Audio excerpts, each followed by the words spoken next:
엄마가 일 안 하면 그냥 길바닥에서 살든가. 남편을 잃고 과부가 된 나에게 딸이 뱉은 말이었다. 절망 속에서 나는 하반신 마비가 온 재벌 2세를 돌보는 간병인이 되기로 했다. 그리고 첫날 밤 나는 벌어진 일에 온몸이 얼어붙고 말았다. 탐욕스러운 그 사람이 내게 돌아와 달라며 애걸하고 기어 들어왔기 때문이다. 시작하기 전에 좋아요와 구독 버튼 누르는 거 잊지 마세요. 제 이야기가 어디까지 전해졌는지 알 수 있도록 어느 도시에서 보고 계신지 댓글로 남겨주세요. 제 이름은 박선혜, 나이는 46세입니다. 과부가 된 지는 이제 막 한 달이 지났습니다. 김진우, 제 남편은 아침 식사 중에 너무나 갑작스럽게 세상을 떠났습니다. 창백한 얼굴과 떨리는 몸으로 부엌 바닥에 쓰러졌죠. 의사는 뇌졸중이라고 했습니다. 사람들은 때가 된 거라고 수군거렸죠. 하지만 제게 그 시간은 너무나 불공평했습니다. 남편이 떠나기 전까지 우리 삶은 호화롭진 않았지만 부족함이 없었습니다. 그는 한 대기업 그룹의 재무팀 과장이었습니다. 안정적인 월급, 보험, 그리고 무엇보다 마르지 않는 사랑이 있었죠. 진우 씨는 완벽한 사람은 아니었지만 그가 죽은 후 제가 기댈 수 있는 유일한 사람이었습니다. 모든 것이 지옥으로 변해버렸습니다. 제 유일한 딸, 김아름, 23살, 실내 디자인과 졸업반인. 딸은 제가 전혀 모르는 사람으로 변해버렸습니다. 텅 빈 눈빛, 칼날 같은 말투. 아마 아빠가 남긴 유산이 기대했던 것만큼 많지 않았기 때문이겠죠. 혹은 오래전부터 제게 실망감을 품고 있었는지도 모릅니다. 그날 우리는 다퉜습니다. 평범한 다툼이 아니었죠. 아름이는 학교에서 돌아오며 스킨케어 제품과 새 옷이 담긴 쇼핑백을 들고 있었습니다. 엄마, 이제 일자리 알아볼 생각 없어? 딸은 소파에 가방을 던지며 말했습니다. 언제까지 아빠 통장에 기댈 순 없잖아. 나보고 백수 먹여 살리라고 하는 거 아니지? 난 백수가 아니야, 아름아. 난 내 아빠, 내 남편을 잃은 지 얼마 안 됐어. 나도 아빠 잃었어. 그래도 살아야지 엄마. 엄마가 일 안 하면 그냥 길바닥에서 살든가. 그 말은 남편의 죽음보다 더 큰 충격으로 저를 내리쳤습니다. 저는 아름이의 얼굴을 오랫동안 쳐다봤습니다. 사랑으로, 제 손으로 잠 못 이루는 밤을 세워가며 키운 아이. 열이 펄펄 끓을 때 밤새 젖을 물리고 학교 가기 전 머리를 빗겨주고 딸이 책 한 권 더 살 수 있도록 제 배고픔을 참았습니다. 그런 딸이 오늘 저에게 길바닥에서 살라고 말하고 있었습니다. 저는 울지도 소리치지도 않았습니다. 그저 가만히 서 있다가 방으로 들어가 옷 몇 벌을 챙겨 우리가 살던 작은 아파트를 나왔습니다. 아름이는 잡지 않았습니다. 돌아보지도 않았죠. 1층 로비에서 늘 반갑게 인사하던 경비 아저씨는 이제 저를 못 본 척 고개를 돌렸습니다. 세상은 변하지 않았지만 그 안의 사람들은 제게 너무나 낯설어졌습니다. 저는 낡은 빨간색 작은 캐리어를 끌었습니다. 안에는 옷 2벌과 유리가 깨진 가족 사진뿐이었습니다. 저는 버스 정류장으로 내려가 조용히 앉아 제가 마지막으로 인간 대접을 받았던 때가 언제였는지 떠올리려 애썼습니다. 서울의 하늘은 제 마음처럼 잿빛이었습니다. 그리고 모든 것은 그곳에서 시작되었습니다. 더 이상 필요 없어진 엄마, 짐덩어리가 된 과부, 그리고 자기 집에서 쫓겨난 한 여자로부터 말이죠. 어디로 가야 할지 몰랐지만 한 가지는 확실했습니다. 나는 살아야만 한다. 아름이를 위해서도, 진우 씨를 위해서도, 아닌 나 자신을 위해서. 그날 밤 저는 영등포역 근처의 값싼 여관에서 묵었습니다. 방벽은 얇았고 침대는 가운데가 푹 꺼져 있었으며 옆방에서 들려오는 코 고는 소리에 잠을 이룰 수 없었습니다. 하지만 그 모든 것보다 더 고통스러운 것은 제 마음속의 적막이었습니다. 휴대폰 화면을 들여다봤습니다. 아름이에게서 온 메시지는 없었습니다. 1시간, 2시간, 아침이 될 때까지 아무것도 없었습니다. 제 자식, 제 피와 살은 저를 잃었다는 생각도 죄책감도 저를 찾으려는 마음도 없었습니다. 아침이 되자 저는 여관 근처 공원 벤치에 앉아 5만 원권 2장이 든 얇은 지갑을 쥐고 있었습니다. 이틀, 길어야 사흘은 버틸 수 있겠다고 생각했습니다. 그 후 구인구직 사이트에 접속해봤습니다. 하지만 모든 지원서는 경력, 포트폴리오, 최종 학력을 요구했습니다. 저는 고등학교 졸업 후 정식으로 일해본 적이 없는 전업주부였습니다. 당연히 어떤 기준에도 맞지 않았죠. 억지로 편의점 계산원 자리에 지원했지만 서류 합격 시 연락드리겠습니다라는 알림만 받았습니다. 결과는 뻔했습니다. 전화는 오지 않을 겁니다. 해질녘 저는 다시 공원에 앉아 주황빛으로 물드는 하늘을 바라봤습니다. 옆 벤치에서는 두 아이가 엄마의 휴대폰 영상을 보며 웃고 있었습니다. 행복해 보였죠. 저는 시선을 돌렸습니다. 눈시울이 뜨거워졌지만 꾹 참았습니다. 그때 휴대폰이 진동했습니다. 예전에 살던 아파트 부녀의 카카오톡 단체방에서 온 메시지였습니다. 그 방은 여전히 활발했고 저는 아직 강퇴당하지 않았습니다. 한 회원이 보낸 메시지였습니다. 제 친구가 아픈 사람 돌봐줄 간병인 구하는데 끈기 있고 이것저것 묻지 않고 바로 일할 수 있는 사람이래요. 월급은 꽤 세요. 관심 있는 분 개인 톡 주세요. 저는 바로 개인 메시지를 보냈습니다. 제가 할 수 있습니다. 자세한 정보 좀 알 수 있을까요? 답장은 빨랐습니다. 이름은 이도윤. 재벌가 외아들이래요. 사고로 하반신 마비가 됐는데 좀 예민하다고는 하더라고요. 근데 집이 궁전 같아요. 월급은 500만 원. 복잡한 거 없고 거기서 숙식해야 해요. 저는 그대로 굳었습니다. 월 500만 원이면 충분하고도 남았습니다. 버티는 것은 물론 저축도 할 수 있었죠. 어쩌면 작은 방을 얻어 새 삶을 시작할 수도 있을 겁니다. 저는 주소를 물었습니다. 알라비아 빌라는 평창동 언덕에 위치해 있었고 높은 담장과 빽빽한 나무들 뒤에 숨겨져 있었습니다. 저는 망설이지 않았습니다. 그날 밤 바로 카카오 택시를 불러 알려준 주소로 향했습니다. 만약 맞지 않으면 내일 아침에 나오면 된다고 생각했습니다. 하지만 마음속으로는 제게 선택지가 많지 않다는 것을 알고 있었습니다. 거대한 대문 앞에서 캐리어를 내리자 문이 천천히 열렸습니다. 검은 정장을 입은 젊은 남자가 다가왔습니다. 박선혜 씨 맞으십니까? 그가 단호하게 물었습니다. 저는 고개를 끄덕였습니다. 환영합니다. 도련님께서 기다리고 계십니다. 도련님. 그 단어는 다른 세상의 말처럼 들렸습니다. 안으로 들어서자 등 뒤에 문이 천천히 닫혔고 쇠가 부딪히는 소리는 마치 제 운명을 봉인하는 듯 했습니다.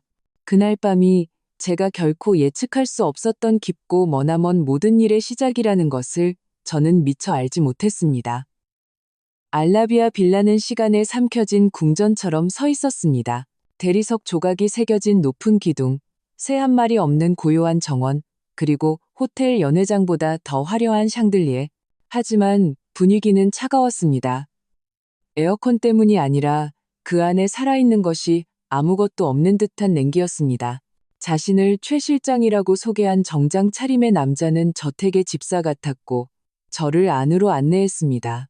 우리의 발걸음은 샹들리에의 창백한 노란빛을 반사하는 회색 대리석 바닥에 울려 퍼졌습니다. 모든 것이 웅장했지만 죽어 있었습니다. TV 소리도, 음악 소리도, 심지어 부엌에서 나는 음식 냄새조차 없었습니다. 오직 정적뿐이었습니다. 여기가 선생님 방입니다. 최 실장은 2층의 한 방문을 열며 말했습니다. 방은 넓었고 침대는 깔끔했으며 창문은 물이 비어있는 수영장을 향해 있었습니다. 내일 아침에 이도윤 도련님께서 뵙고 싶어 하십니다. 하지만 오늘 밤은 3층으로 올라가지 마시고 누구와도 대화하지 마십시오. 밤 10시 이후에는 방에서 나오지 마시고요. 저는 그를 쳐다보며 그 말의 의미를 짐작하려 했습니다.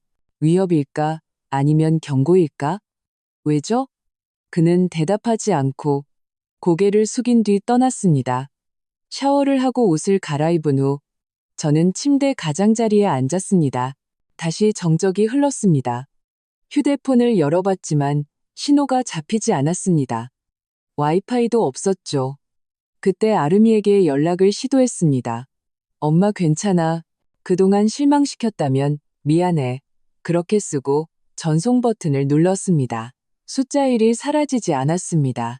1분, 5분, 30분이 지나도 여전히 읽지 않았습니다. 저는 지갑 속 사진을 꺼내봤습니다. 아름이가 7살 때 찍은 우리 셋의 사진.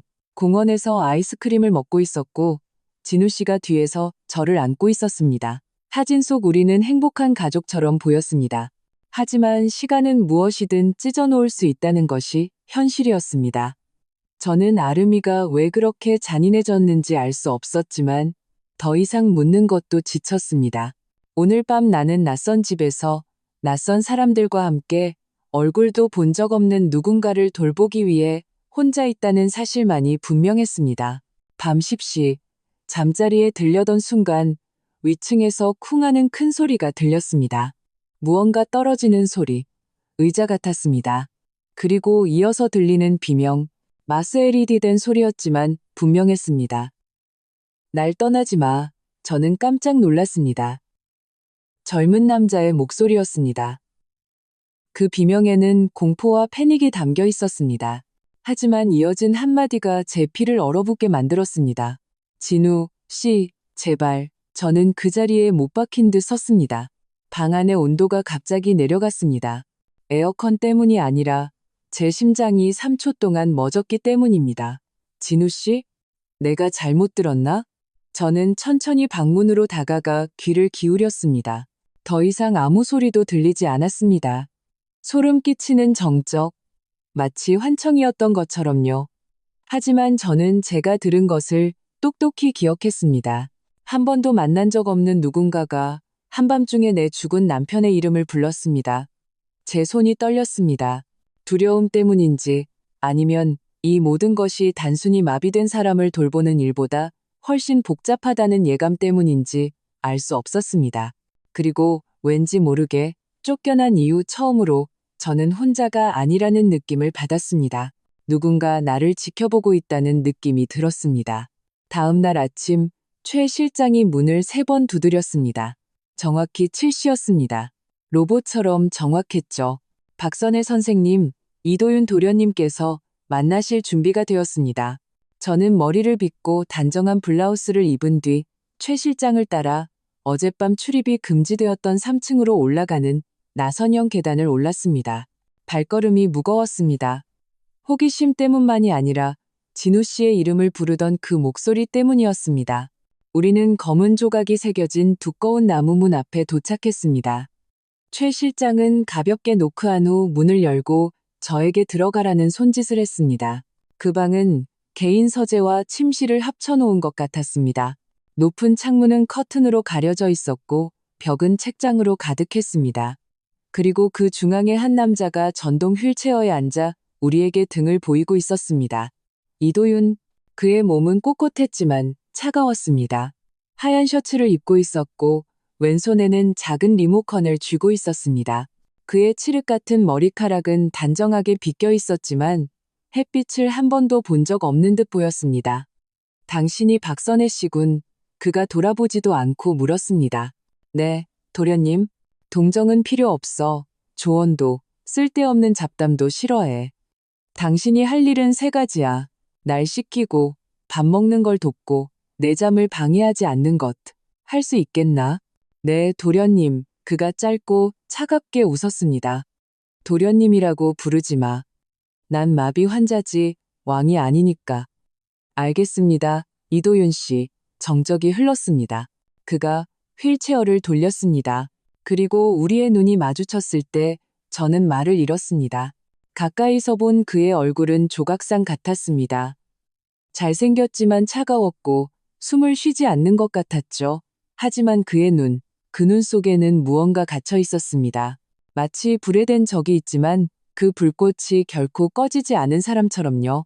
내가 무서운가? 그가 무미건조하게 물었습니다. 아니요, 무서워해야 할 텐데 이 집의 모든 사람이 날 무서워하니까. 그는 휠체어를 움직여 책상으로 다가갔습니다. 거기에는 이미 식어버린 흰죽 한 그릇이 놓여 있었습니다. 어젯밤 한 끼도 못 먹었어. 작은 소리에도 잠이 깨서 그는 저를 보지 않고 말했습니다. 저는 부엌에서 새 죽을 가져와 식은 죽과 바꿨습니다. 제가 죽을 떠먹여 줄 때 그는 저를 뚫어지게 쳐다봤습니다. 내가 왜 마비됐는지 묻지 않는군. 말씀해 주시기 전까지 제가 알 권리는 없다고 생각합니다. 그가 비스듬히 미소 지었습니다. 재미있네? 보통은 현명한 척하거나 걱정하는 척하는데 하지만 당신은 아니군. 저는 조용히 있었습니다. 몇 분 후 제가 그의 손을 닦아줄 때 이도윤 씨가 나지막이 말했습니다. 밤에 이상한 소리가 들려도 무시해. 이 집은 역사가 길거든. 저는 대답하지 않았지만 그의 손가락을 닦아주기도 전에 이도윤 씨가 무표정하게 물었습니다. 김진우가 누굽니까? 제 손이 허공에서 멈췄습니다. 저는 그를 쳐다봤습니다. 그의 얼굴은 여전히 무표정했지만 그의 눈은 제 눈을 꿰뚫고 있었습니다. 그 이름을 어떻게 아세요? 제 목소리는 거의 속삭임에 가까웠습니다. 어젯밤 꿈에서 헛소리를 했나 봐. 그가 나지막이 말했습니다. 기억은 안 나. 하지만 항상 꿈에 한 남자가 나와. 부서진 차 속에서 날 끌어내주지. 그 남자가 자기 이름이 진우라고 했어. 저는 숨이 멎을 뻔했습니다. 진우 씨. 사고? 언제? 어디서? 어떻게 그 사람을 알 수 있죠? 저는 거의 다그치듯 물었습니다. 그건 내가 물어야 할 질문이지. 이도윤 씨가 받아쳤습니다. 왜 당신 얼굴이 내가 본 사진 속 여자와 똑같이 생겼지? 우리 아버지 금고에 있던 사진 말이야. 제 심장이 빠르게 뛰기 시작했습니다. 그리고 난생 처음으로 제가 단순히 일자리를 찾으러 온 것이 아니라 생각보다 훨씬 더 어두운 비밀 속으로 끌려 들어가고 있다는 것을 느꼈습니다. 내 남편과 관련된 비밀, 의도적으로 나에게 숨겨졌던 과거, 그리고 어쩌면 내 딸보다 나를 더 잘 아는 알라비아 가문과 관련된 비밀 속으로 말입니다. 그 후 며칠은 침묵으로 포장된 악몽처럼 흘러갔습니다. 매일 아침 저는 이도윤 씨가 일어나는 것을 돕고 그의 몸을 닦고 한 번도 헝클어진 적 없는 머리를 빗겨주고 거의 항상 똑같은 아침 식사를 먹여주었습니다. 국물 없는 흰죽. 그의 삶처럼 희고 맛이 없었죠. 그는 과거에 대한 기이한 질문을 간혹 던지는 것 외에는 거의 말을 하지 않았습니다. 그의 아버지 이강혁 회장에 대해서요. 지금까지 모습을 드러내지 않은 인물로 치료차 해외에 나가 있다고 했습니다. 하지만 왠지 저는 믿지 않았습니다. 이렇게 큰 집이 무덤처럼 고요했으니까요. 어느 날 오후 이도윤 씨는 저에게 뒤뜰 정원에 같이 가달라고 했습니다. 그는 방에서 거의 나오지 않았기 때문에 이것은 드문 일이었습니다. 그는 휠체어에 앉았고 저는 그를 밀어 돌담 뒤에 숨겨진 정원으로 이어지는 긴 복도를 따라갔습니다. 정원은 아름다웠지만 사람의 손길이 닿지 않은 듯했습니다. 잔디는 지나치게 깔끔했고 꽃들은 피어 있었지만 얼어붙은 듯 보였습니다. 그 중앙에는 얼굴이 매우 낯익은 젊은 여인의 석상이 서 있었습니다. 어머니신가요? 제가 물었습니다. 이도윤 씨는 조용히 고개를 끄덕였습니다. 이름은 윤서아. 내가 7살 때 돌아가셨어. 자살이었지. 3층 발코니에서 뛰어내렸어. 저는 숨을 멈췄습니다. 사람들은 우울증 때문이라고 했어. 그가 말을 이었습니다. 하지만 난 아버지가 서서히 죽였다고 확신해. 칼이나 독이 아니라 조용한 모욕과 사치로 포장된 배신으로. 저는 대답하지 않았지만 가슴이 뜨거워졌습니다. 내 아버지는 아르마니 정장을 입은 괴물이야. 그가 중얼거렸습니다. 이도윤 씨는 오랫동안 침묵하다가 갑자기 저를 쳐다봤습니다. 전에 알라비아라는 이름을 들어본 적 있나? 저는 고개를 저었습니다. 아직 인정할 준비가 되지 않았습니다. 그는 예상했다는 듯 천천히 말했습니다. 당신 남편, 김진우 씨, 예전에 우리 회사에서 일했었지. 맞나? 저는 숨을 참았습니다. 선임 회계사였어. 이도윤 씨가 말을 이었습니다. 하지만 갑자기 뚜렷한 이유 없이 사직했지. 그 이후로 아버지는 편집증 환자처럼 변했어. 매일 밤 금고를 잠그고 자기 방에 경보장치를 3겹이나 설치했지. 그건 정상이 아니었어. 저는 입술을 깨물었습니다. 진우 씨가 마지막 몇 년간 일할 때 자주 밤늦게 들어왔고 불안해하며 혼잣말을 하던 것이 기억났습니다. 하지만 그는 결코 설명해 주지 않았습니다. 당신 남편이 뭔가를 숨겼다고 생각하나, 박선혜 씨? 이도윤 씨는 저를 날카롭게 쳐다봤습니다. 증오가 아니라 잔인한 호기심이 담긴 눈빛이었습니다. 저는 대답하지 않았습니다. 그저 가슴속에서 무언가 울리는 것을 느꼈을 뿐입니다. 저는 이 집의 생계를 위해 왔지만 이제 깨달았습니다. 제가 진우 씨가 마지막 숨을 거둘 때까지 필사적으로 닫으려 했던 문을 열고 있다는 것을. 그리고 최악은 이도윤 씨가 저보다 제 남편에 대해 더 많이 알고 있다는 사실이었습니다. 우리가 저택으로 돌아왔을 때 최 실장이 황급히 다가왔습니다. 손님이 오셨습니다, 도련님. 젊은 여성분인데 박선혜 선생님의 따님이라고 합니다. 제 피가 발끝으로 쏠리는 것 같았습니다. 아름이, 제가 속삭였습니다. 이도윤 씨가 저를 돌아봤습니다. 만나봐도 될까요? 저는 안 된다고 그냥 가라고 말하고 싶었습니다. 하지만 제 안의 죄책감이 너무 강했습니다. 우리는 거실로 향했습니다. 해질녘 빛을 반사하는 거대한 유리벽 뒤에 값비싼 원피스를 입고 거만한 표정을 한 아름이가 서 있었습니다. 그녀는 달콤하게 미소 지었지만 저는 그 미소가 가짜라는 것을 알았습니다. 엄마, 갑자기 와서 미안해. 근데 보고 싶기도 하고 엄마가 재벌집에서 일한다는 소문도 들어서. 목소리는 달콤했지만 그녀의 눈은 야생동물처럼 주변을 훑으며 값을 매기고 있었습니다. 그리고 저는 문득 깨달았습니다. 그녀는 저를 위해 온 것이 아니었습니다. 그녀는 다른 무언가를, 애정보다 더 반짝이는 무언가를 위해 왔습니다. 그녀는 알라비아라는 가문의 이름 때문에 온 것이었습니다. 그날 오후 저는 거실 문턱에 못 박힌 듯 서서 마치 낯선 사람을 보듯 제 딸을 바라봤습니다. 아름이는 천천히 제게 다가왔습니다. 입술은 저를 안아주려는 듯 얇게 휘어졌지만 몸은 전혀 포옹할 기색이 없었습니다. 어제는 내가 너무 심했어. 미안해. 그녀가 마치 드라마 대사를 연습하듯 중얼거렸습니다. 나도 그냥 모든 게 충격이었어. 엄마 보고 집 나가라고 한 건 진심이 아니었어. 나도 사람이잖아. 안 그래? 저는 아무 말 없이 작게 고개를 끄덕였습니다. 그것이 사과가 아니라 전략이라는 것을 알았기 때문입니다. 이도윤 씨는 휠체어에 앉아 우리 둘을 지켜봤습니다. 마치 체스 경기를 관람하듯 중립적인 태도로요. 이렇게 예쁜 딸이 있는 줄은 몰랐네요. 박선혜 씨, 아름이가 미소 지었습니다. 예쁘게 봐주시니 감사해요. 김아름입니다. 이도윤입니다. 이도윤 씨는 짧게 고개를 끄덕이며 대답했습니다. 머물다 갈 건가? 아니면 그냥 방문인가? 괜찮다면 하룻밤만 묵고 싶어요. 아름이가 저를 돌아보며 말했습니다. 엄마가 보고 싶어서. 저는 단 한마디도 믿지 않았지만 그녀를 쫓아낼 수도 없었습니다. 그래서 저는 그저 이렇게 말했습니다. 내 방을 쓰렴. 난 오늘 밤 간호인실에서 잘게. 아름이는 고개를 끄덕인 후 마치 보는 모든 물건의 가치를 측정하듯 저택을 둘러봤습니다. 그날 밤 저는 이도윤 씨 방 근처의 작은 공간에 홀로 앉아 있었습니다. 잠을 이룰 수 없었습니다. 머릿속이 복잡했습니다.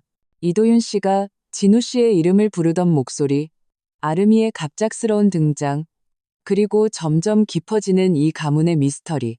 새벽 2시쯤 위층에서 다시 소리가 들렸습니다. 이도윤 씨가 아직 자지 않았다는 것을 알았습니다. 복도에서 그의 휠체어 바퀴가 천천히 구르는 소리가 들렸습니다. 그리고 그 목소리가 다시 들려왔습니다. 날 떠나지 마.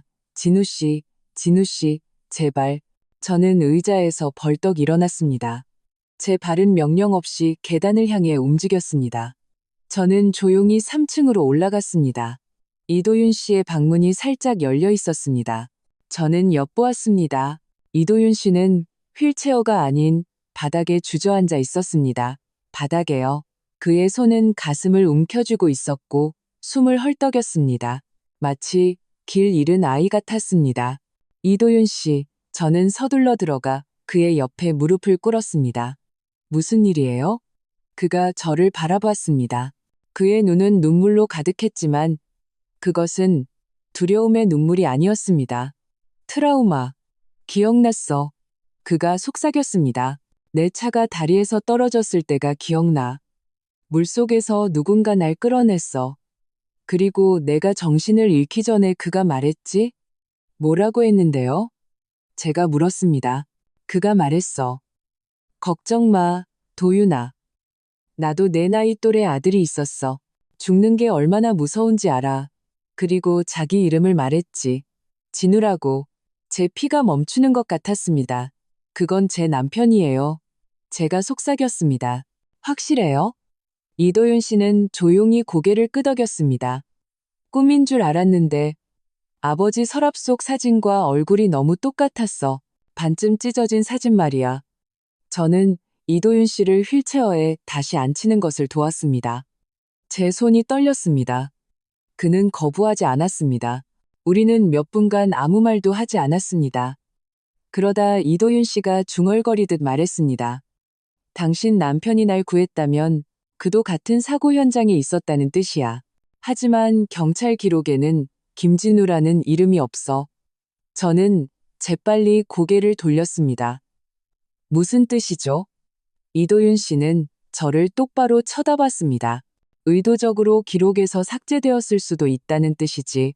저는 침을 삼켰습니다.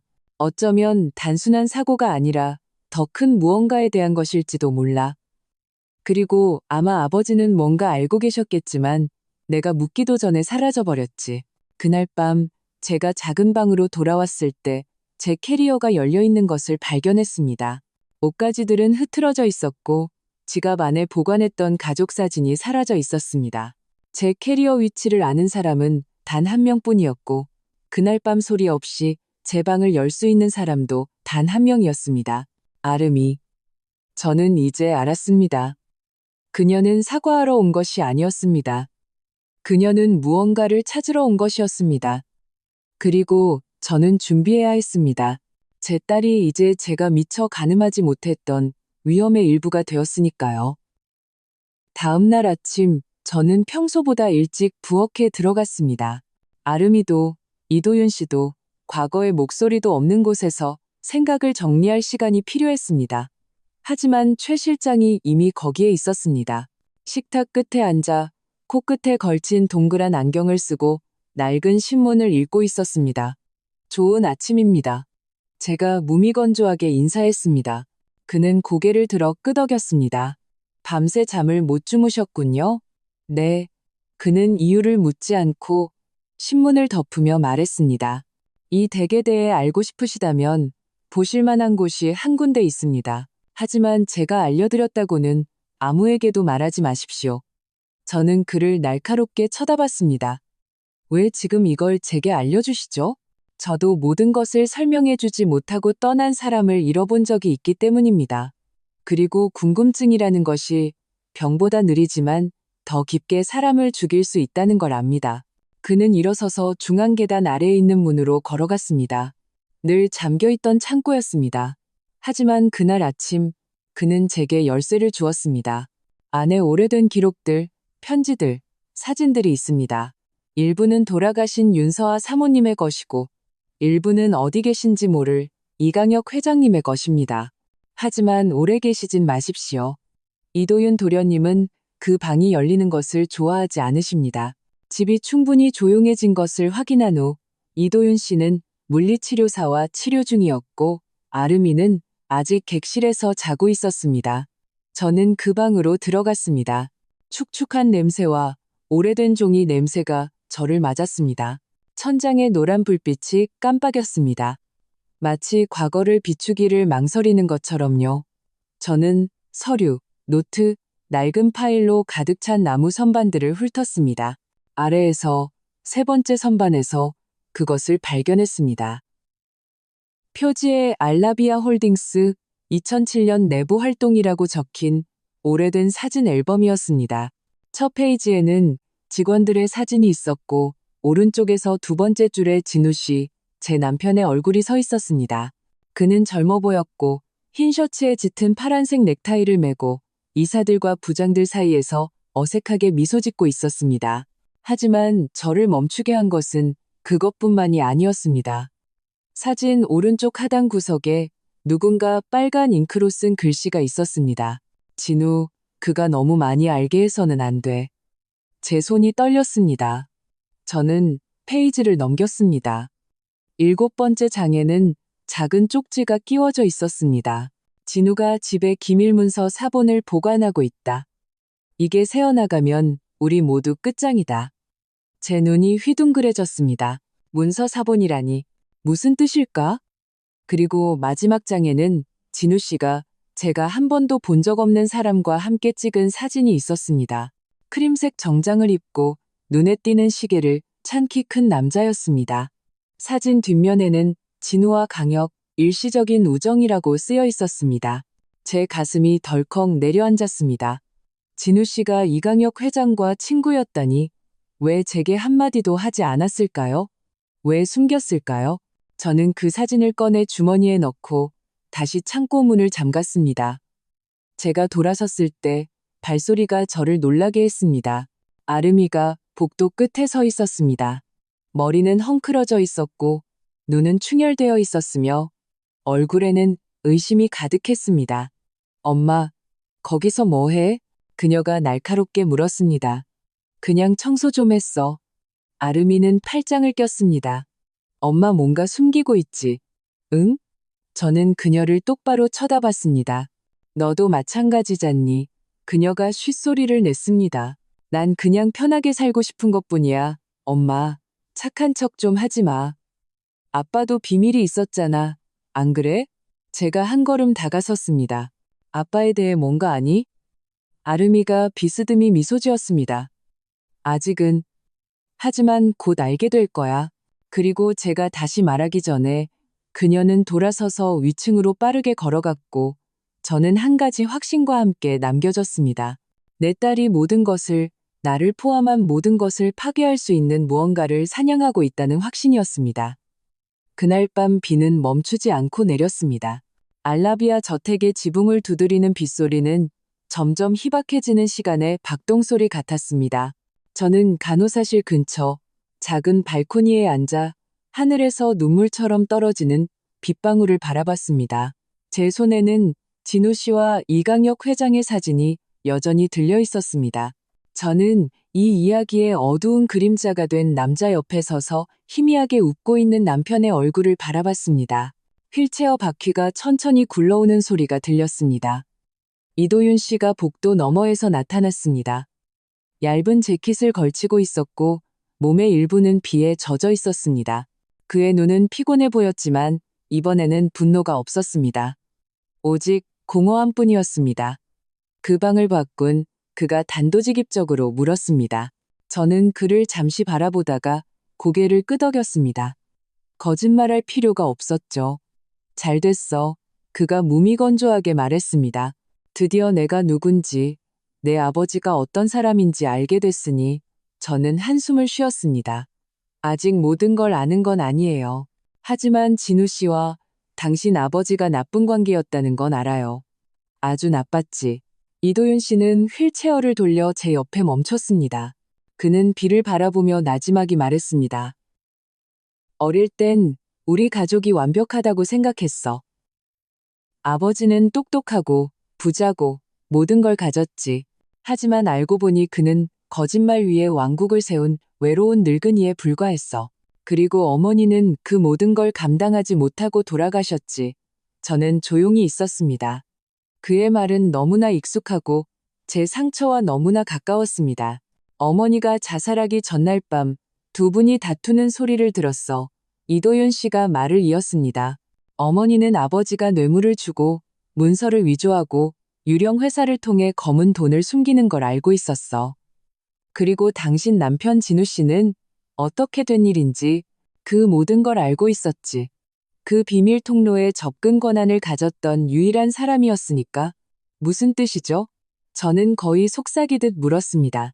이도윤 씨는 조용히 있으려 했습니다. 그래서 두 사람은 비밀리에 합의했어. 하지만 진우 씨가 거절했다는 걸 알아. 그리고 그는 시스템에서 사라졌지. 아버지는 모든 걸 정리했어. 마치 진우 씨가 존재하지 않았던 것처럼. 저는 눈을 감았습니다. 그동안 진우 씨가 그토록 큰 비밀을 혼자 간직하고 있었다니. 이도윤 씨가 고개를 끄덕였습니다. 그럼 당신은 왜 마비가 된 거죠? 그것과 관련이 있나요? 이도윤 씨는 오랫동안 침묵했습니다. 아버지는 내가 회사를 물려받기를 강요했지만 난 거절했어. 그 안에 모든 부패를 알고 있었으니까. 내가 도망치려 했을 때 유학 가기 하루 전에 사고를 당했지. 내 차가 고속도로 다리에서 굴러떨어졌어. 난 그게 평범한 사고가 아니라는 걸 알아. 당신 아버지가. 증거는 없지만 난 알아. 모두가 알고 있지. 정적이 흘렀습니다. 밤바람이 제 스카프 끝을 날렸습니다. 그리고 처음으로 이도윤 씨는 상처 입은 아이처럼 나지막이 말했습니다. 난 아버지가 미워.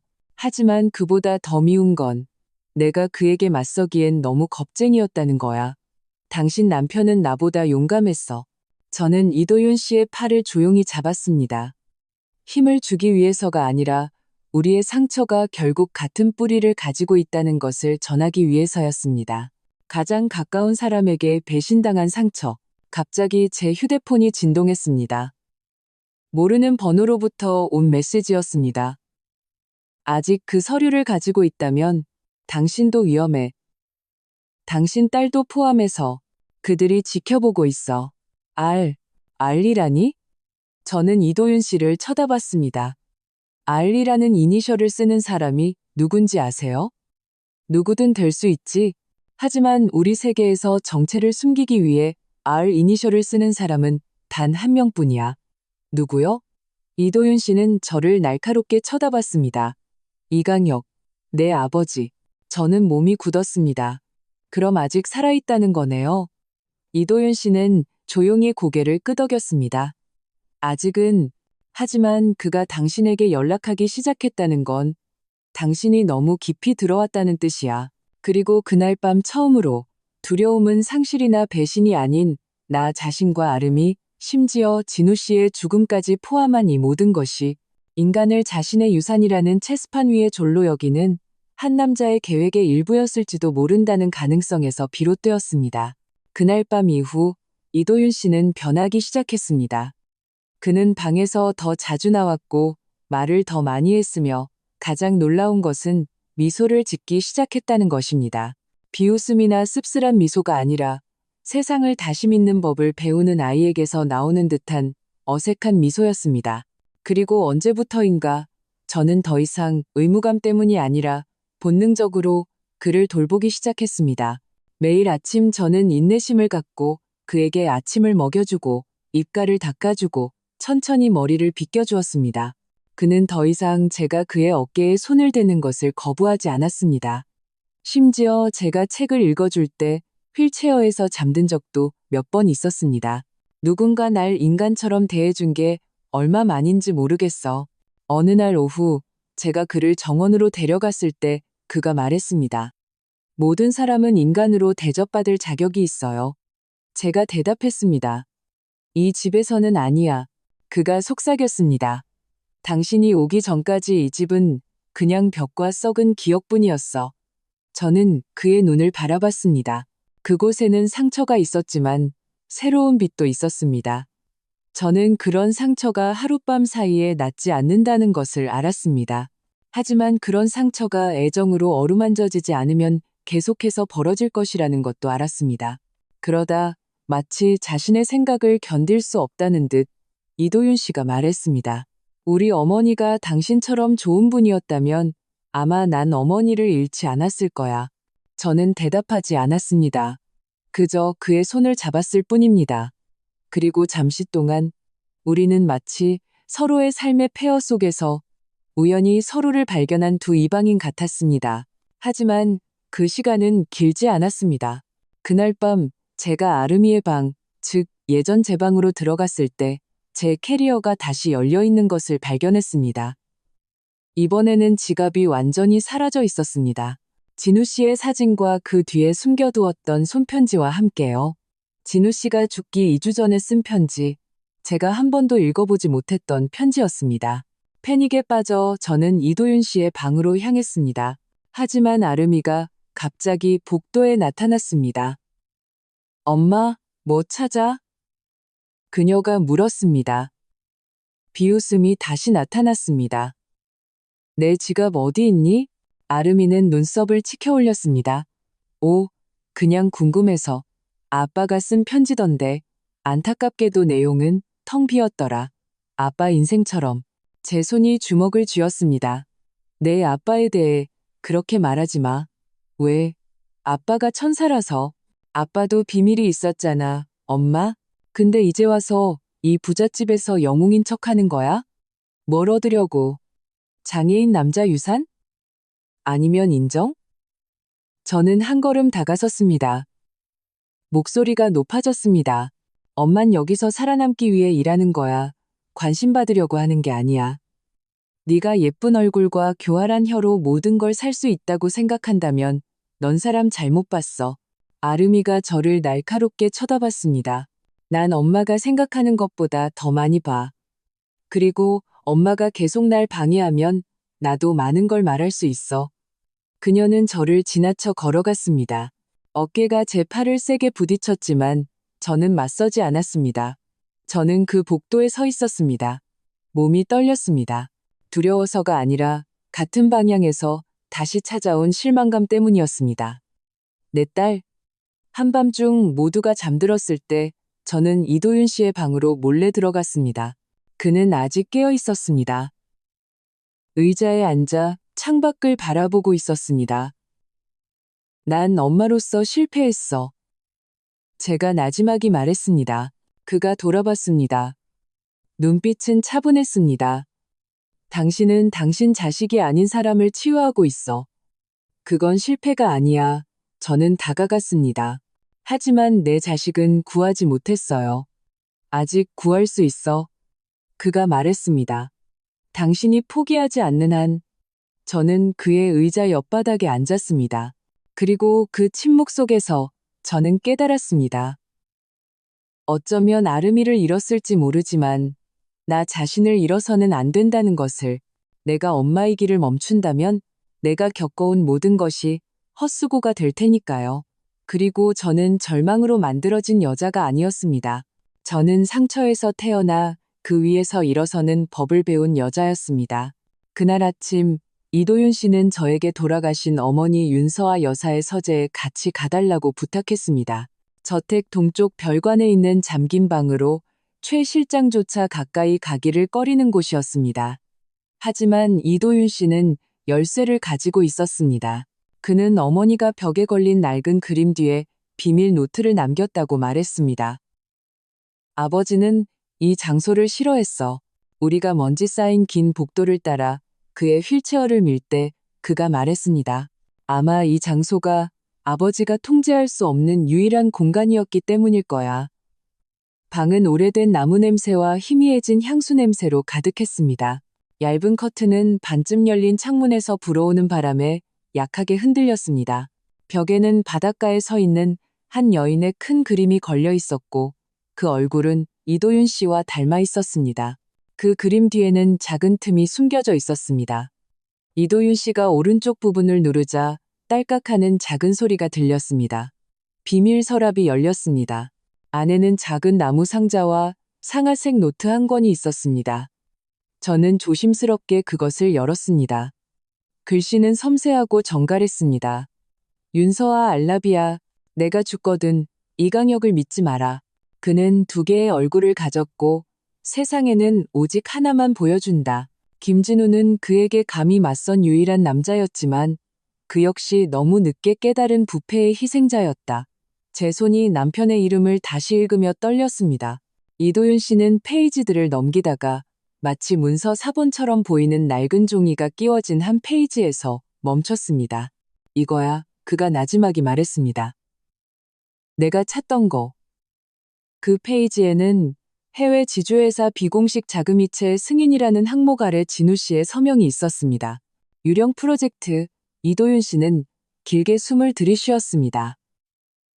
아버지는 유령 회사 명의로 해외 계좌에 검은 돈을 옮겼어.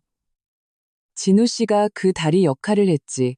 하지만 진우 씨가 그 돈이 더 더러운 무언가에 쓰인다는 걸 알았을 때 난 그게 뭔지는 몰라.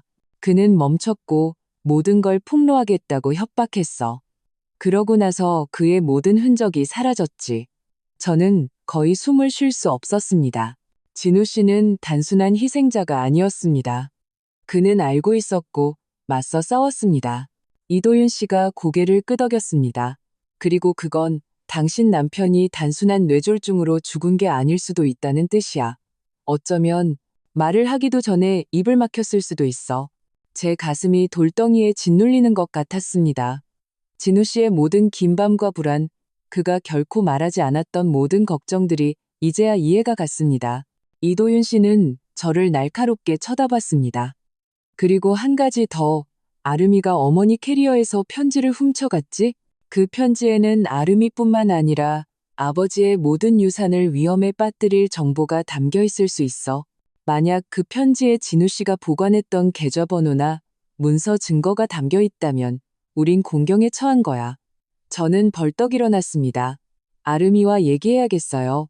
하지만 제가 발을 떼기도 전에 최 실장이 문 앞에 나타났습니다. 숨이 가빴습니다. 죄송합니다. 박선혜 선생님, 이도윤 도련님. 손님이 오셨습니다. 누구? 이도윤 씨가 물었습니다. 최 실장은 고개를 숙였습니다. 망설이며 말했습니다. 예전에 이강혁 회장님 밑에서 일했던 오랜 변호사입니다. 이름은 마동진입니다. 이도윤 씨는 눈을 가늘게 떴습니다. 마 변호사는 죽었어. 최 실장이 고개를 저었습니다. 아닙니다. 지금 거실에 와 계십니다. 그리고 위에는 김진우 씨의 이름이 적힌 검은 서류철을 들고 있습니다. 저와 이도윤 씨는 서로를 쳐다봤습니다. 저는 진실이 곧 모습을 드러낼 것이라는 것을 알았습니다. 하지만 어쩌면 훨씬 더 고통스러울지도 모를 이야기의 일부를 마주할 준비가 아직 되지 않았습니다. 제 남편이 단지 아는 사람이 아니라 무덤까지 쫓기던 사람이었다는 사실을요. 그리고 이제 저와 제 딸이 같은 길 위에 서 있다는 것을요. 이미 피와 거짓말로 얼룩진 길 위에 마동진 변호사는 거실에 꼿꼿이 앉아 있었습니다. 머리는 희끗희끗했고 낡은 정장은 커 보였지만 눈빛은 날카로웠습니다. 그는 거의 10년 동안 종적을 감췄던 사람처럼 보이지 않았습니다. 오히려 나타날 때를 알고 있었던 사람처럼 보였죠.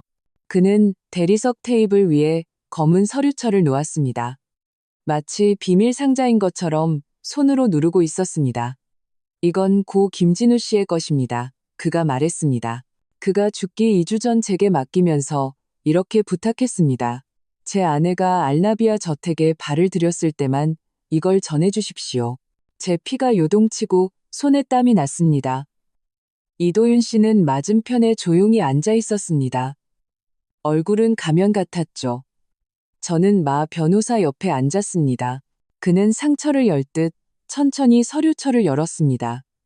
안에는 진우 씨의 손편지뿐만 아니라 알라비아 그룹 소유의 유령 회사 명의로 된 해외 계좌 사본, 허위 거래 사진들, 그리고 이강혁 회장이 작성한 유언장 사본이 들어 있었습니다. 유언장에는 피티리라 다야 인터내셔널의 주식 15%를 김진우 씨에게 증여한다는 내용이 적혀 있었습니다.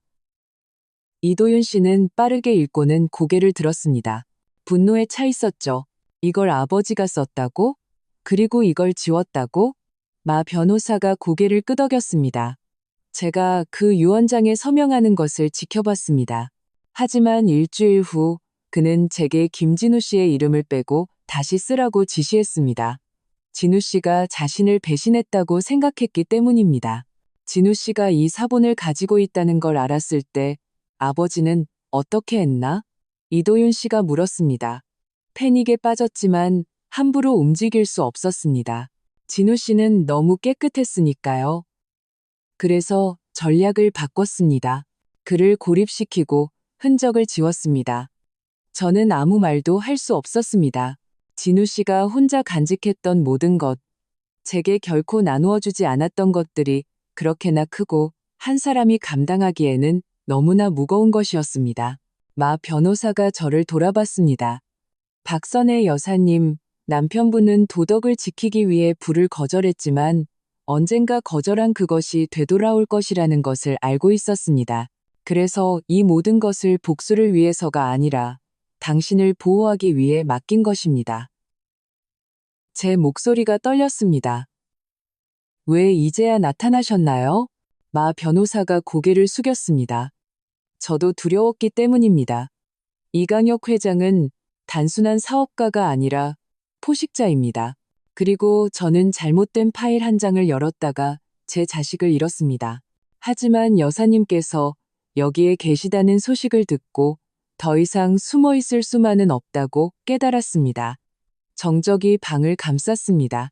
이도윤 씨는 유원장 사본을 들었습니다.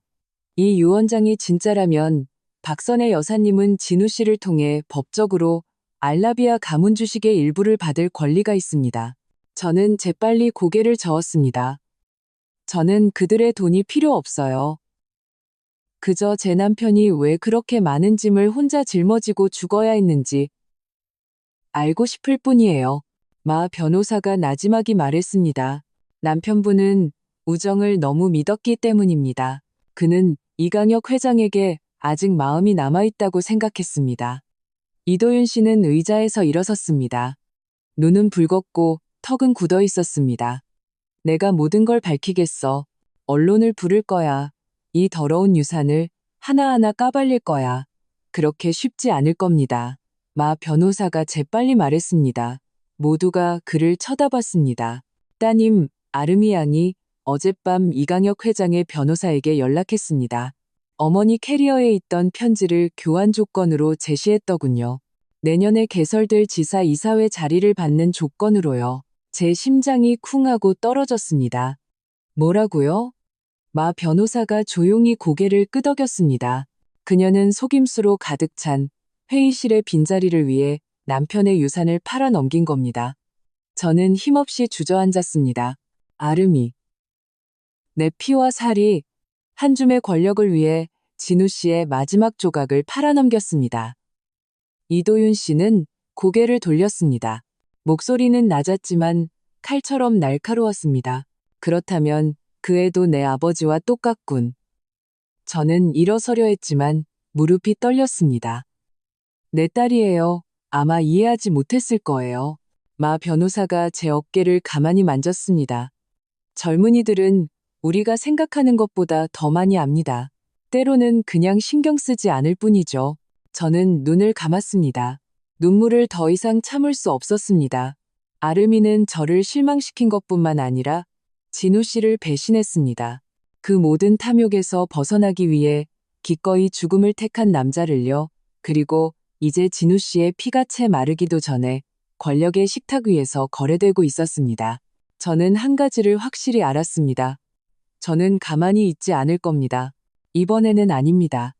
진우 씨를 위해서도 그리고 모든 것을 잃었지만 맞서 싸울 용기는 잃지 않은 나 같은 여자를 위해서도 그날 저는 제 눈으로 똑똑히 봤습니다.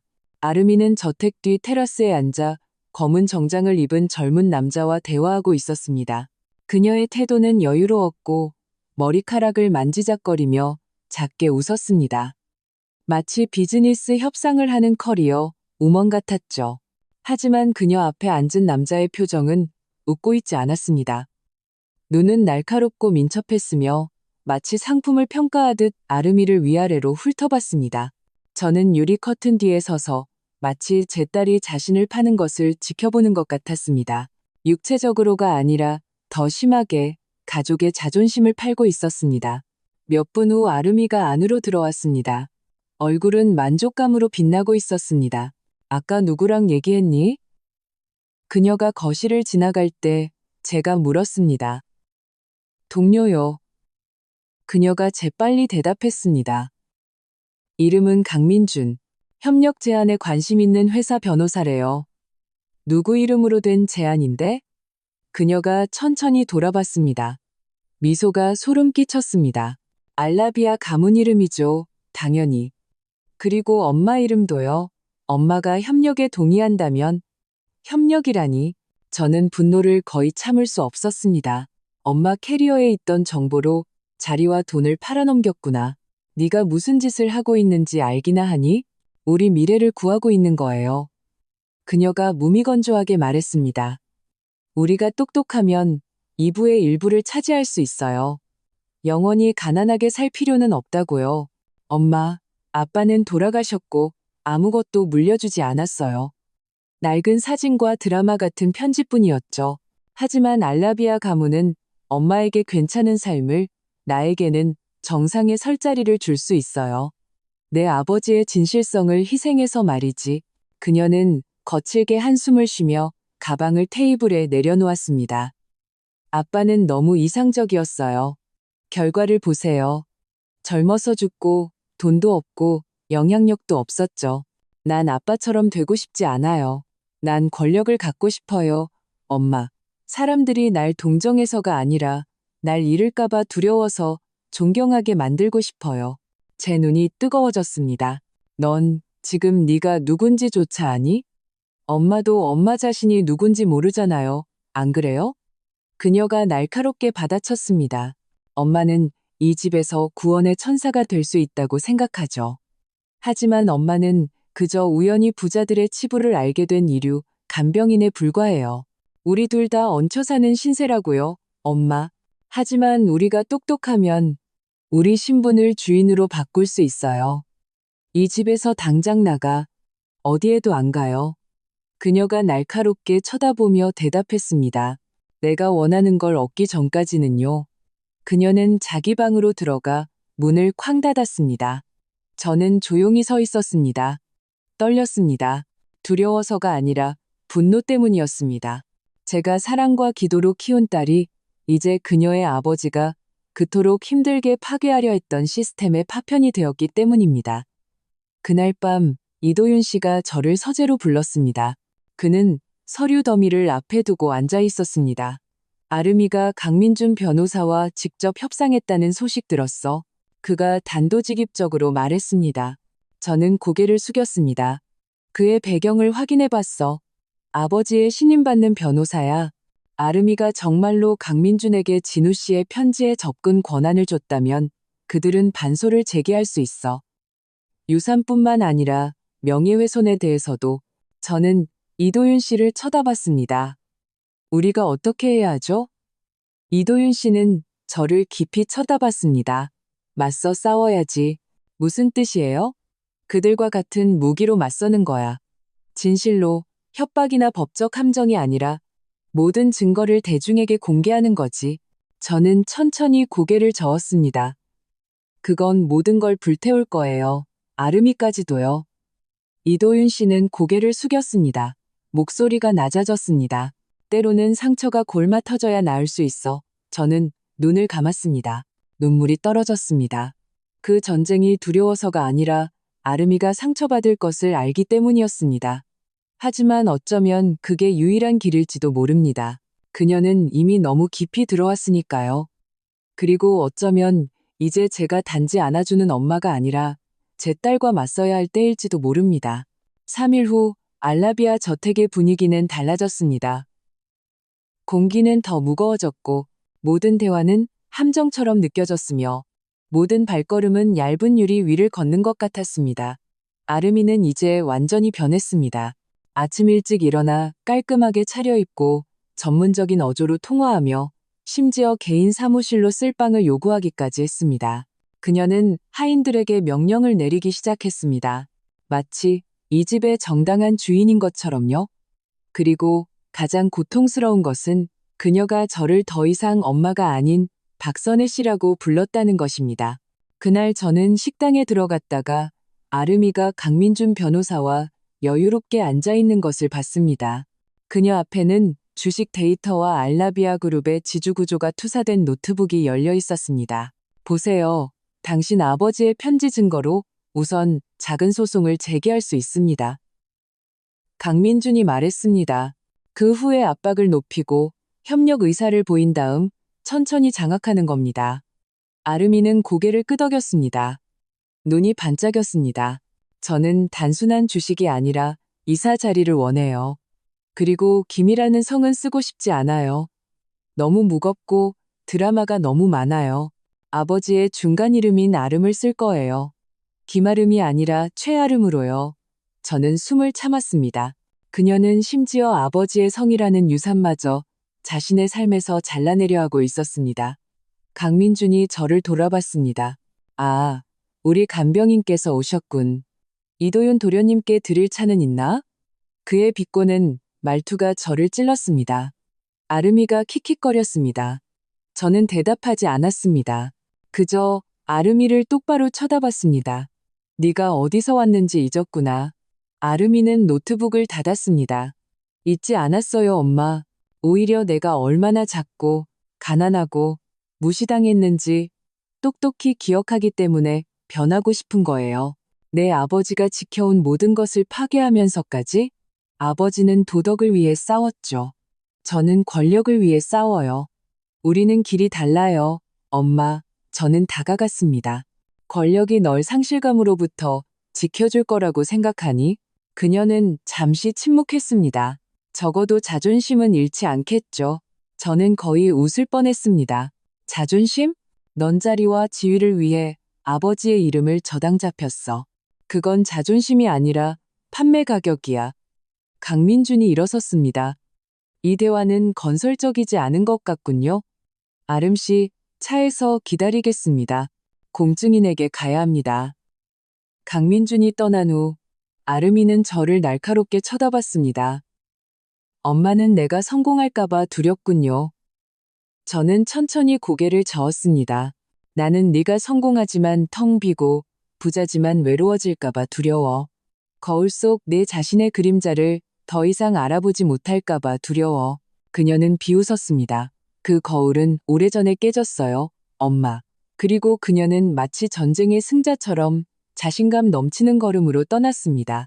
하지만 저는 그녀의 걸음이 떨리고 있다는 것을 알았습니다. 제가 그녀를 키웠으니까요. 저는 그것이 승리가 아니라 도피라는 것을 알았습니다. 그날 밤 이도윤 씨가 저를 서재로 불렀습니다. 그는 불안해 보였습니다. 태블릿 화면을 어두운 표정으로 쳐다보고 있었습니다. 강민준이 수정된 문서 초안을 업로드했어. 그들이 빠르게 움직이기 시작했어. 우리에게 시간이 거의 없다는 뜻이야. 이도윤 씨가 돌아봤습니다. 우리가 그들을 앞질러야 해. 우리에겐 원본 문서가 있고 어머니의 기록이 있어. 그리고 그들이 갖지 못한 한 가지가 있지. 목소리를 낼 준비가 된 내부자의 증언. 누구요? 최 실장. 저는 깜짝 놀랐습니다. 그가 감히? 이도윤 씨가 고개를 끄덕였습니다. 그는 아버지의 모든 부패를 처음부터 알았던 사람이야. 개인 기록을 보관해왔고 오늘 밤 그 모든 것을 당신에게 넘겨줄 거야. 저는 아직 믿기지 않아 서 있었습니다. 하지만 이도윤 씨는 저를 뚫어지게 쳐다봤습니다. 우리는 싸울 거야. 하지만 당신은 아름이를 잃을 준비를 해야 해. 어쩌면 영원히. 저는 고개를 숙였습니다. 그리고 말했습니다. 천천히, 거의 들리지 않게, 만약 그래야 한다면 보내주겠어. 하지만 경고 없이, 마지막 사랑 없이 보내지는 않을 거야. 마지막 사랑은 항상 포옹이 아니니까. 때로는 더 이상 구할 수 없는 사람을 놓아주는 용기니까. 최 실장은 그날 밤 제 방문 앞에 서 있었습니다. 손이 떨리고 있었고 얼굴은 평소보다 더 창백했습니다. 그의 손에는 낡은 노트 한 권과 빨간 실로 묶인 작은 USB 하나가 들려 있었습니다. 이게 제가 12년 동안 보관해온 모든 것입니다. 그가 나지막이 말했습니다. 저는 조심스럽게 그것을 받았습니다. 왜 이제야? 그는 고개를 숙였습니다. 저도 겁쟁이였기 때문입니다. 저는 이강혁 회장님이 무슨 짓을 했는지 똑똑히 알고 있었습니다. 그가 진우 씨의 서명을 위조하는 것을 본 적도 있습니다. 진우 씨가 함정에 빠졌다는 것도 알았죠. 하지만 저는 눈을 감았습니다. 쫓겨날까봐 두려워서 침묵했습니다. 제 월급으로 제 아들을 학교에 보낼 수 있었으니까요. 아드님은 지금 자랑스러워할 거예요. 그는 작고 씁쓸하게 웃었습니다. 제 아들은 죽었습니다. 뇌종양으로요. 그리고 죽기 전에 한마디 했습니다. 아버지는 살아있지만 시체 같아요. 저는 차라리 고개 떳떳하게 들고 죽겠어요. 저는 눈물을 참았습니다. 그 말은 가슴을 찔렀습니다. 최 실장이 저를 쳐다봤습니다. 시간을 되돌릴 수는 없지만 여사님께서 이 장을 제대로 닫을 수 있도록 도울 수는 있습니다. 저는 고개를 끄덕였습니다. 감사합니다. 최 실장이 떠난 후 저는 이도윤 씨와 함께 그 노트를 펼쳤습니다. 그 안에는 완전한 연대기, 불법 자금 이체 시간과 날짜, 유령 회사들의 이름, 이강혁 회장과 그의 어두운 사업 파트너들 간의 비밀 녹음 대화, 그리고 김진우 흔적 지우기라는 제목의 한 페이지가 있었습니다. 저는 조용히 읽었습니다. 가슴이 답답했습니다. 대상은 원본 문서를 보관하고 있음. 주체는 너무 정직하여 연루시키기에는 부적합하나 감독 없이 살려두기에는 너무 많이 알고 있음. 통제 불가능할 경우 평판부터 파괴해야 함. 시나리오, 경제적 압박, 사회적 고립, 의료 접근 차단. 이도윤 씨는 주먹을 꽉 쥐었습니다. 내 아버지는 함정에 빠뜨린 것뿐만 아니라 서서히 고문한 거야. 제 눈이 뜨거워졌습니다. 그리고 진우 씨는 알면서도 침묵을 택했습니다. 그는 타협 속에서 사는 것보다 명예롭게 죽는 것을 택했습니다. 이도윤 씨는 의자에서 일어섰습니다.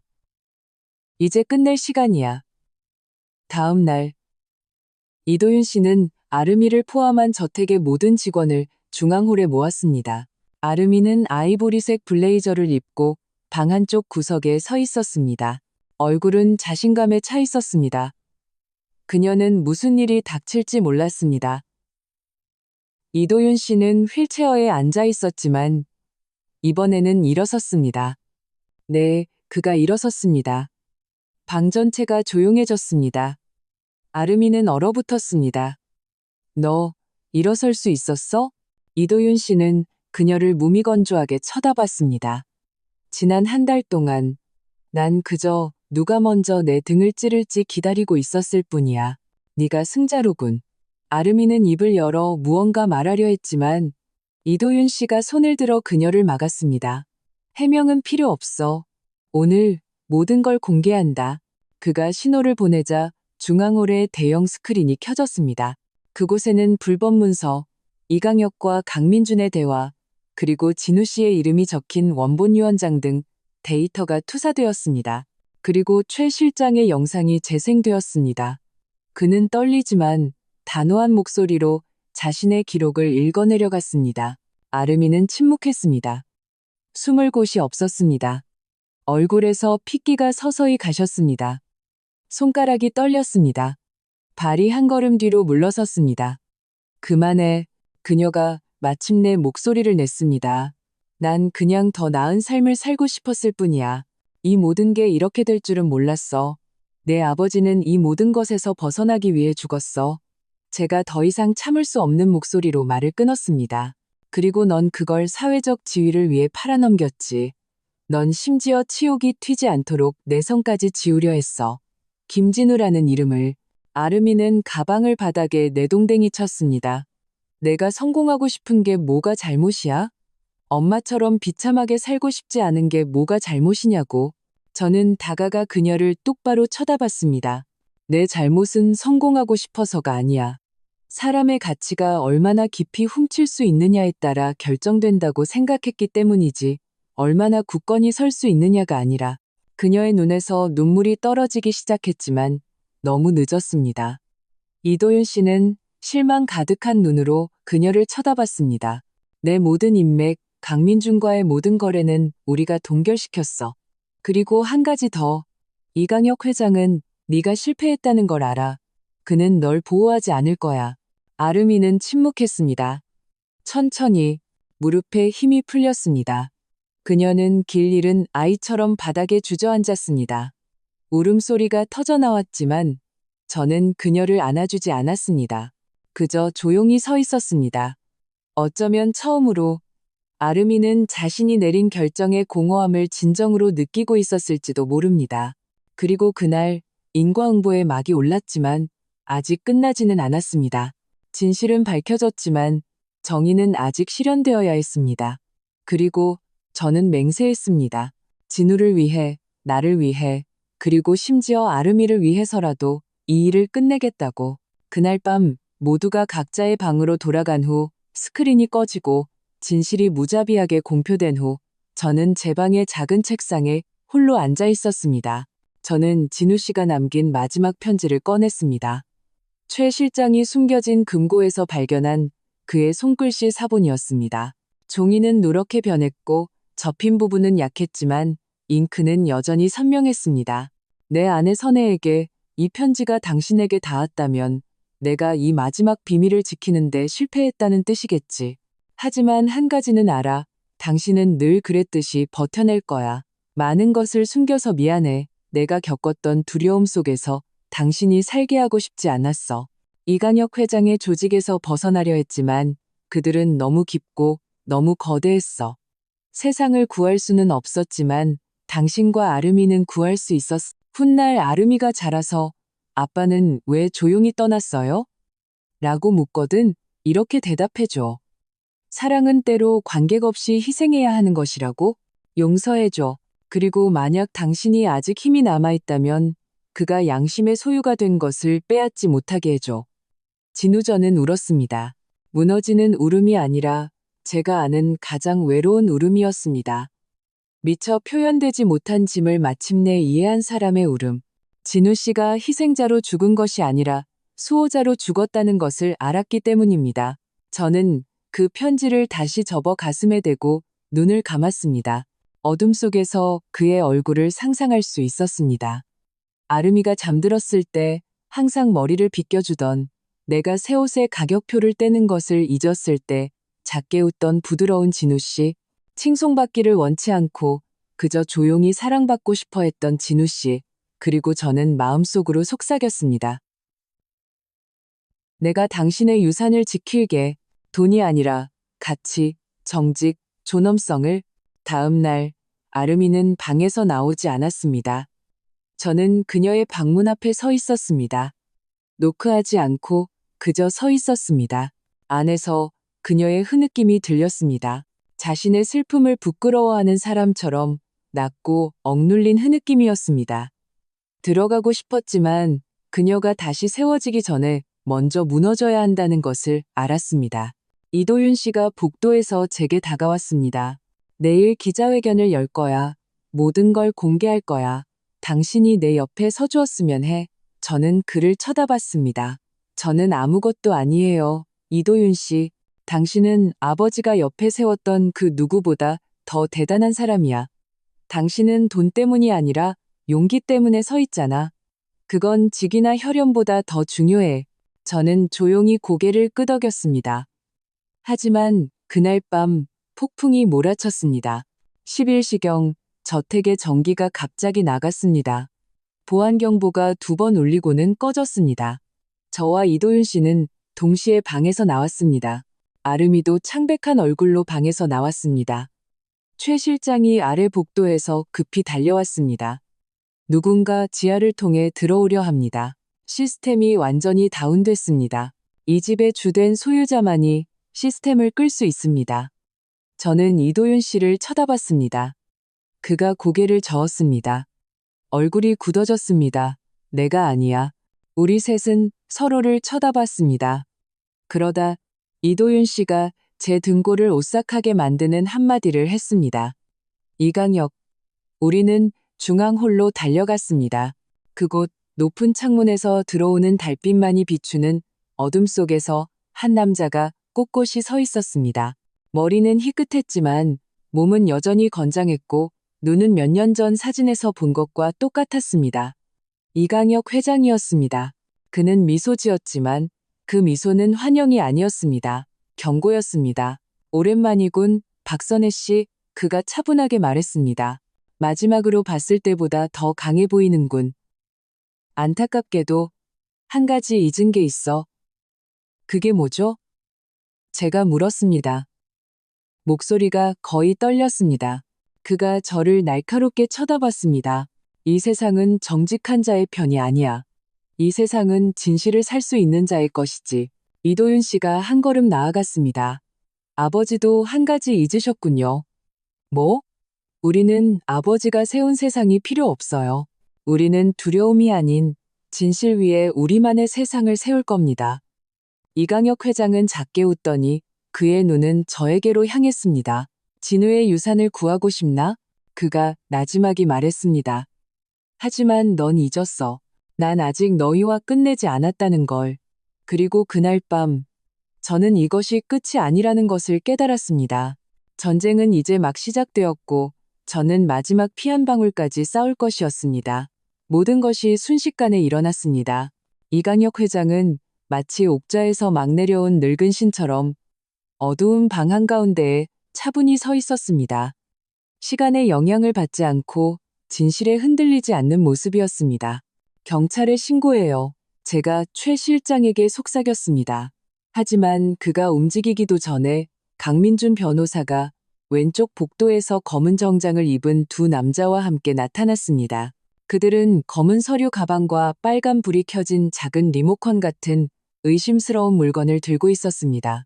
편지 한 장으로 알라비아의 유산을 무너뜨릴 수 있다고 생각했다면 강민준이 이도윤 씨에게 말했습니다. 너무 순진했군. 아름이는 강민준을 쳐다봤습니다. 충격받은 모습이었죠. 너 이강혁 회장님과 손잡은 거야? 네가 말한 건, 내가 말한 건 강민준이 차갑게 말을 끊었습니다. 네가 충분히 똑똑하다면 올라갈 수 있다는 거였지. 하지만 넌 압박이 오자마자 패닉에 빠지는 어린애에 불과했어. 이강혁 회장은 혐오스러운 눈으로 아름이를 쳐다봤습니다. 내 딸은 이용하기 너무 쉬웠어, 박선혜 씨. 너무 탐욕스러워서 언제 멈춰야 할지 몰랐지.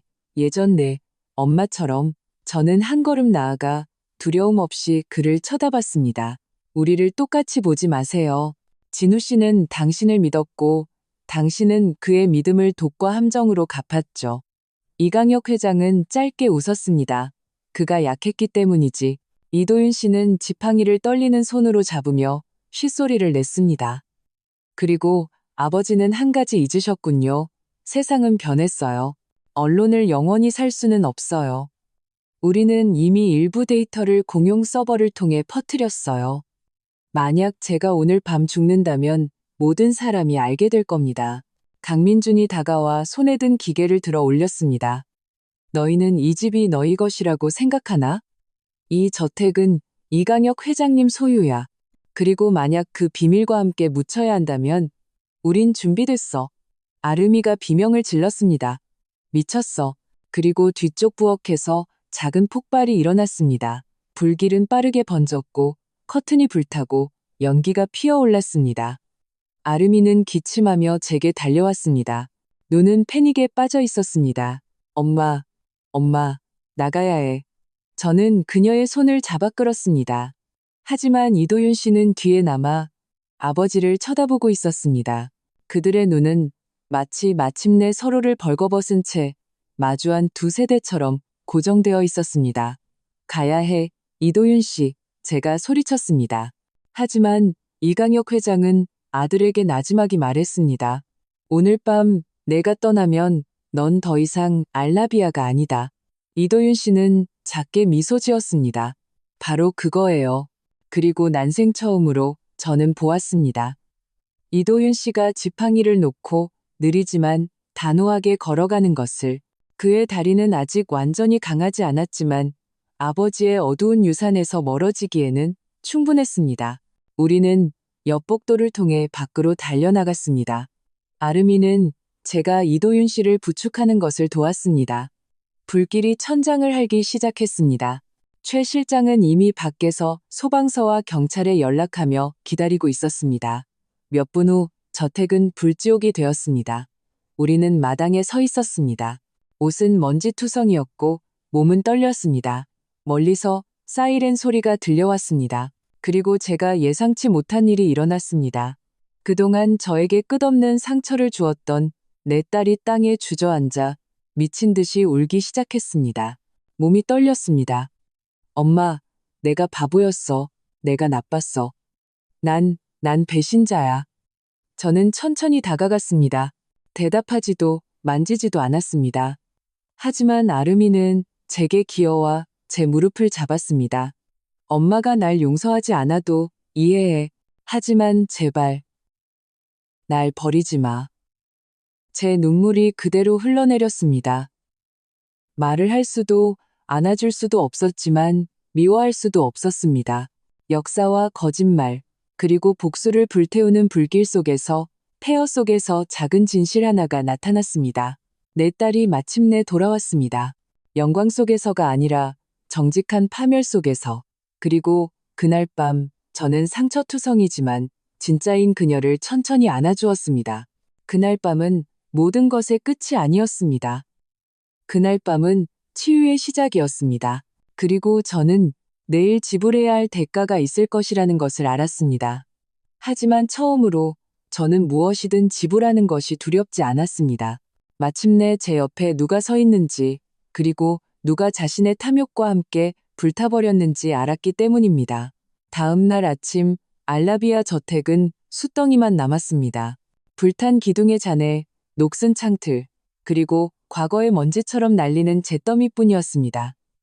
불은 꺼졌지만 아직 모든 것이 진정되지 않았다는 것을 알았습니다. 경찰이 도착했고 노란색 통제선이 설치되었습니다. 구급차가 오갔습니다. 이강혁 회장은 폐허 속에서 발견되지 않았습니다. 강민준도 사라졌습니다. 이도윤 씨는 비상용 휠체어에 앉아 있었습니다. 왼손에는 깁스를 했지만 얼굴은 차분했습니다. 도망쳤어. 그가 말했습니다.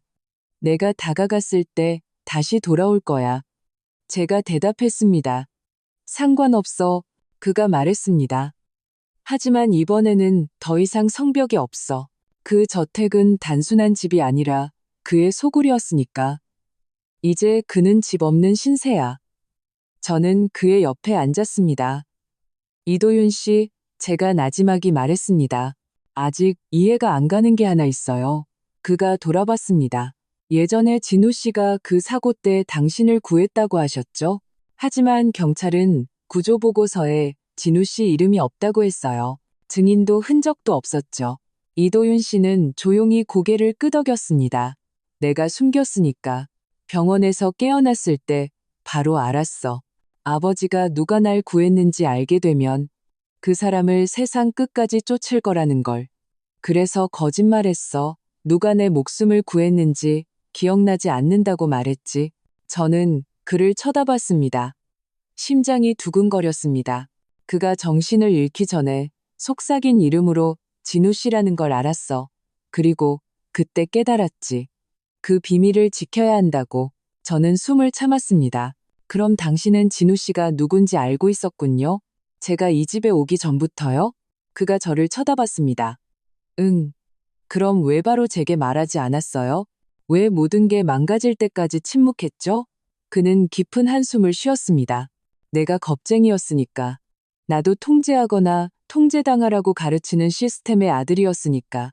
하지만 당신이 왔을 때 모든 게 변했어. 저는 거의 믿기지 않아 천천히 고개를 저었습니다. 하지만 제 마음속 무언가는 화를 낼 수 없었습니다. 만약 제 입장이 반대였다면 저도 같은 행동을 했을지 모르니까요. 이도윤 씨는 저를 깊이 쳐다봤습니다. 선혜 씨, 난 당신 남편에게 목숨을 빚졌고 이제 당신에게 진실을 빚졌어. 그는 최 실장이 가져온 비상용 작은 테이블, 서랍을 열었습니다. 낡고 무거운 갈색 봉투를 꺼냈습니다. 이건 진우 씨 거야. 만약 내 아내가 언젠가 이곳에 오고 세상이 더 이상 그녀에게 안전하지 않게 되면 이걸 전해주시오라는 한 가지 메시지와 함께 내게 전달됐어. 저는 천천히 그 봉투를 열었습니다. 알라비아의 어두운 문서들에 완전한 사본과 이강혁 회장의 친필 서명이 있었습니다. 마지막 빗디라는 라벨이 붙은 암호화된 USB 하나와 진우 씨의 손편지 한 통이었습니다. 선혜, 만약 당신이 이걸 읽고 있다면 내가 모든 것을 영원히 숨기는 데 실패했다는 뜻이겠지. 미안해. 하지만 적어도 이제 당신은 내가 아름이가 어디서 왔는지 잊지 않고 자신의 길을 선택할 수 있는 강한 여자로 자라길 바랐다는 걸 알 거야. 내가 틀렸거나 너무 빨리 판단했을지도 모르지만 당신이라면 바로잡을 수 있을 거라고 믿어. 다시 선택할 수 있다면 난 여전히 제한된 상황 속에서 당신을 사랑하는 것을 택할 거야. 재산도 이름도 아닌 마음을. 당신은 나를 결코 가두지 않았던 유일한 집이었으니까. 김진우, 저는 그 편지를 성경처럼 움켜쥐었습니다. 눈물이 떨어졌습니다. 하지만 슬픔 때문이 아니라 마침내 모든 것을 알았기 때문이었습니다. 진우 씨는 순교자로 죽은 것만이 아니었습니다. 그는 조용히 끈기 있게 그리고 온전한 사랑으로 보호자로 살았습니다. 그리고 저는 모든 것을 끝낼 때가 왔다는 것을 알았습니다. 제가 밖으로 걸어나갔을 때 불길에서 살아남은 작은 봉황나무 아래에 아름이가 혼자 앉아 있는 것을 봤습니다. 손으로 무릎을 감싸고 있었고 화장기 없는 얼굴은 마치 쉽살로 돌아간 것 같았습니다. 제가 다가가자 그녀가 돌아봤습니다. 말은 없었고 후회 가득한 시선뿐이었습니다. 너에게도 남긴 게 있어.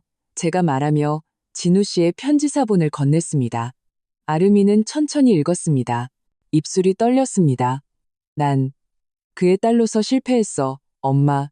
그녀가 마침내 말했습니다. 그리고 더 심한 건 난 심지어 배신자가 된 걸 자랑스러워했어. 저는 그녀의 뺨을 만졌습니다. 네가 실패했다는 걸 안다면 넌 아직 일어설 수 있어. 그녀의 눈물이 터져나왔습니다. 그리고 그곳 봉황나무 아래 역사의 폐허와 고백 속에서 저는 아름이를 잃지 않았다는 것을 알았습니다. 저는 그저 그녀가 상처와 눈물 그리고 마침내 정직해진 마음을 안고 집으로 돌아오기를 기다리고 있었을 뿐이었습니다. 그날 오후 서울의 하늘은 잿빛이었고 먹구름이 불길한 징조처럼 드리워져 있었습니다.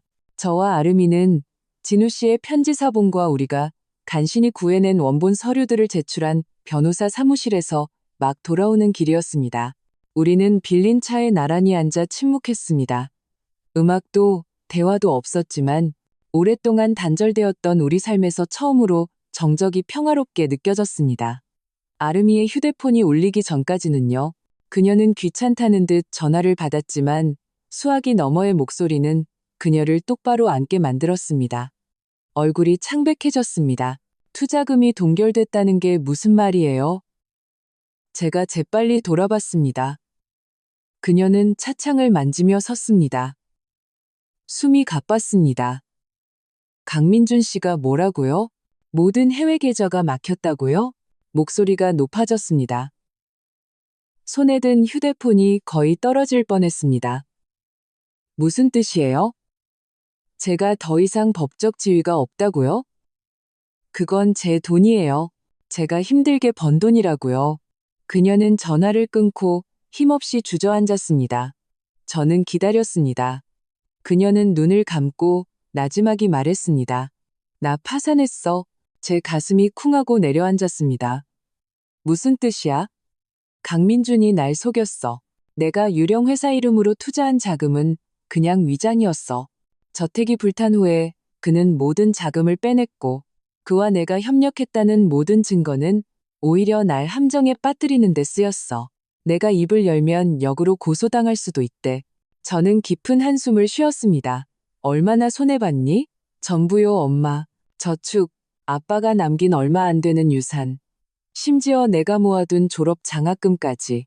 이틀 전에는 노트북까지 담보로 잡혀서 존재하지도 않았던 알라비아 지사 주식을 샀어요.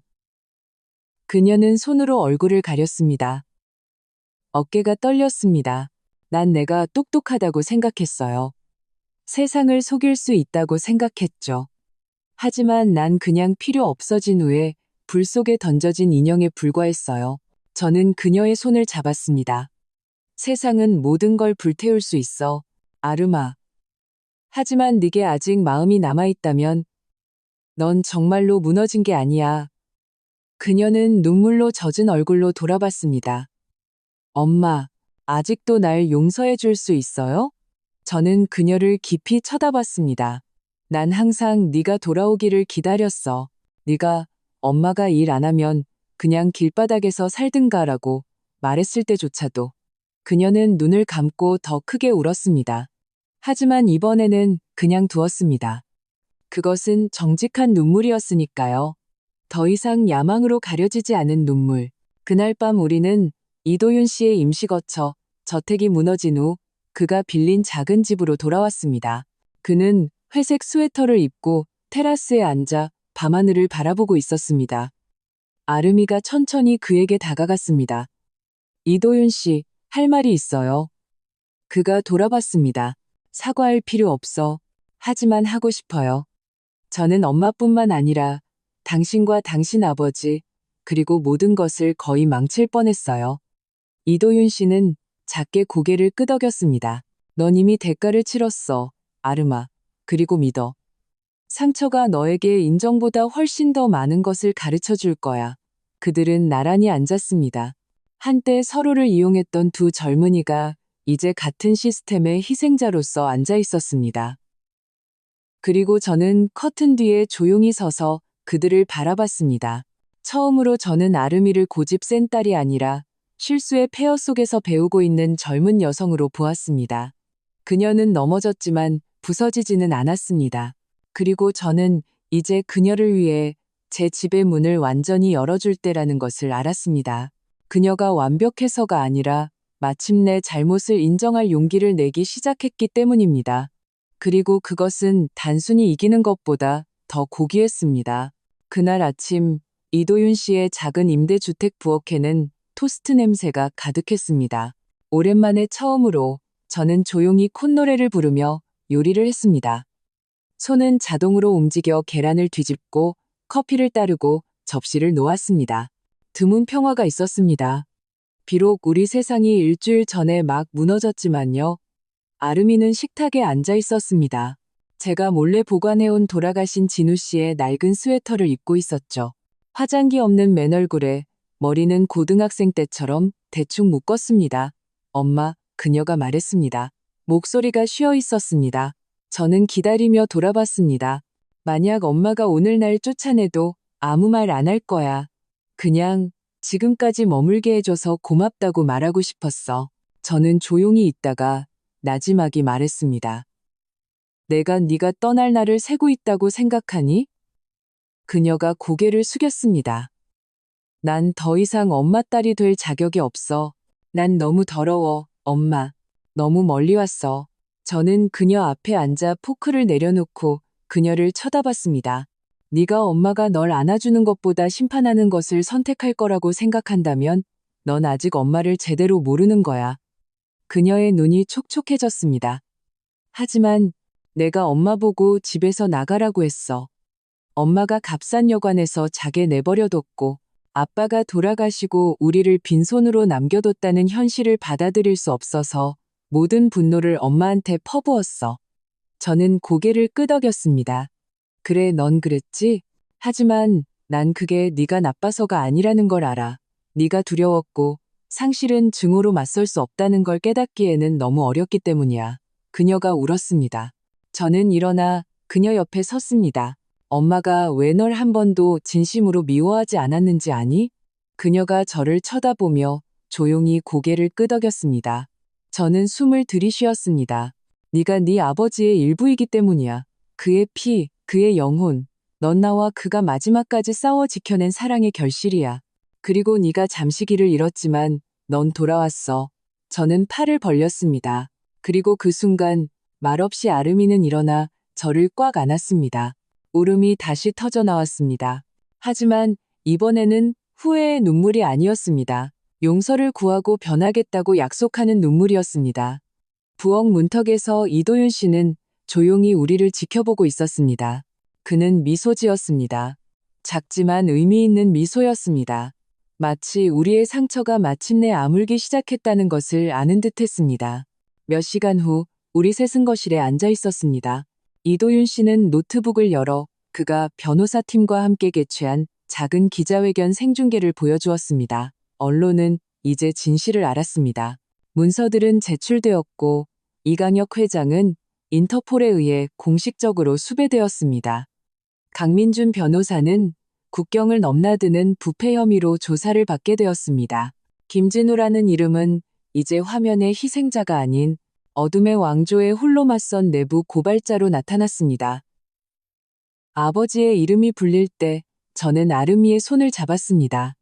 아빠가 이걸 볼 수 있다면 그녀가 나지막이 중얼거렸습니다. 저는 그녀를 돌아봤습니다. 아빠는 처음부터 우리를 항상 보고 계셨어.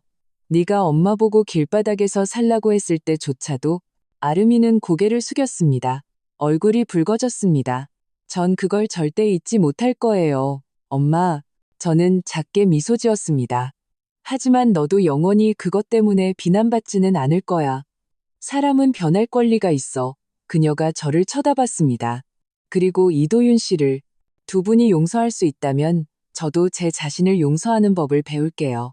그리고 그 소박한 거실에서 재산도 유산도 사치도 없이 우리는 한때 파괴되었던 것을 다시 세웠습니다. 가족, 피와 돈이 아닌 서로의 상처를 짊어질 용기로부터 그리고 오랜만에 처음으로 저는 온전함을 느꼈습니다. 제가 이겨서가 아니라 심판하는 대신 안아주는 것을 선택했기 때문입니다. 1년이 지났습니다. 알라비아 저택이 불타고 김진호의 이름이 깨끗해진 지 진실이 수면 위로 터져나와 그동안 법 위에 군림하던 권력의 기둥들을 강타한 지 이강혁 회장은 여전히 도주 중입니다. 하지만 그의 영향력은 사라졌습니다. 모든 주식은 동결되었고 재산은 압수되었습니다. 강민준 변호사는 2개월 전 방콕에서 위조 신분으로 밀입국하려다 체포되었습니다. 그는 현재 국제재판을 받고 있습니다. 그리고 저는 도시 외곽의 작은 집에 살고 있습니다. 궁전도 저택도 아니지만 따뜻합니다. 이곳에서 저는 김진우 재단을 열었습니다. 과부, 잊혀진 노년 여성, 그리고 자식들에게서 쫓겨난 어머니들을 위한 보호 및 직업 훈련소입니다. 네, 저는 이 세상에 상처가 너무 많다는 것을 알지만 함께 치유되기를 원하는 여성들도 너무나 많다는 것을 압니다. 아르미는 이제 그 재단의 창작 프로그램 코디네이터가 되었습니다. 그녀는 더 이상 비싼 블레이저를 입지 않습니다. 플란넬 셔츠와 청바지, 그리고 한때 얼굴에서 사라졌던 미소를 띠고 있습니다. 어느 날 아침, 그녀는 제 앞에 커피 한 잔을 놓았습니다. 엄마, 나 이제 빚 다 갚았어. 나 자신에게 진 빚까지도. 저는 그녀를 쳐다봤습니다. 네가 자랑스럽구나. 그녀가 미소 지었습니다. 아빠가 살아계셨다면 내가 너무 드라마틱하다고 하셨을 거야. 우리는 웃었습니다. 하지만 눈물도 피할 수는 없었습니다. 이도윤 씨는 일주일에 한 번씩 찾아옵니다. 그는 소박한 집으로 이사했고 주식으로 가득 찬 유리 건물로 돌아가는 것을 거부했습니다. 그는 부패한 기업의 피해자들을 위한 국선 변호사가 되었고 때때로 우리 재단에서 가르치는 것을 돕습니다. 그가 처음으로 교실 앞에 서서 저를 정신적인 양어머니라고 소개했을 때 방 전체가 조용해졌습니다. 아무도 감히 웃지 못했습니다. 그들은 제가 그를 키우지는 않았지만 한때 제 가족을 삼켰던 것과 같은 어둠에서 그를 구해냈다는 것을 알았기 때문입니다. 오늘 저는 방 안의 작은 거울 앞에 섰습니다. 희끗희끗해지기 시작한 머리를 빗고 부드러운 파란색의 소박한 원피스를 입었습니다. 제 뒤로 아름이가 진우 씨의 낡은 브로치를 들고 나타났습니다. 엄마, 이거 잊으셨어요. 그녀가 제 가슴에 달아주며 말했습니다. 아빠가 연한 파란색은 엄마의 용기색이라고 하셨어요. 저는 미소를 참았습니다. 내 아빠는 참 주방 시인이었지. 우리는 다시 웃었습니다. 그리고 아름이가 제 손을 잡은 채 저는 재단 마당의 작은 무대에 섰습니다. 다양한 곳에서 온 수십 명의 여성들 앞에서 전직거린 전직 해외 노동자, 젊고 늙은 과부들.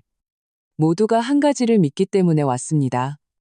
사랑과 용기만 있다면 두 번째 삶은 언제나 가능하다는 것을. 저는 원고 없이, 대본 없이, 오직 가슴에서 우러나오는 말을 했습니다. 저는 한때 쓸모없다는 이유로 제 딸에게서 쫓겨난 과부였습니다. 저는 어디로 가야 할지 모른 채 걸었지만 지금 저는 기적 때문이 아니라 포기하지 않기를 선택했기 때문에 여기에 서 있습니다. 사랑이란 당신이 완벽할 때 곁에 머무는 사람이 누구인지가 아니라 당신이 무너졌을 때 돌아오는 사람이 누구인지, 그리고 한때 당신을 파괴했던 사람일지라도 계속해서 안아주기로 선택하는 사람이 누구인지에 대한 것이기 때문입니다. 박수갈채가 터져나오지는 않았지만 많은 얼굴에서 눈물이 흘렀습니다. 그것이 더 의미 있었습니다. 그 후 저는 무대에서 내려왔습니다. 아름이가 저를 꽉 안아주었습니다. 그녀의 품에서 저는 다시 온전한 엄마가 된 것을 느꼈습니다.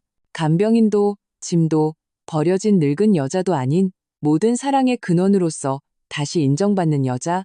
그리고 서울 하늘에 노을이 질 때 저는 그 작은 집 테라스에 서서 하늘을 바라보며 속삭였습니다. 고마워요, 진우 씨. 약속 지켰어요. 아름이가 돌아왔고 저는 이제 기다림을 마쳤어요. 저는 눈을 감았습니다. 밤 공기는 따뜻했고 남은 상처는 없었습니다.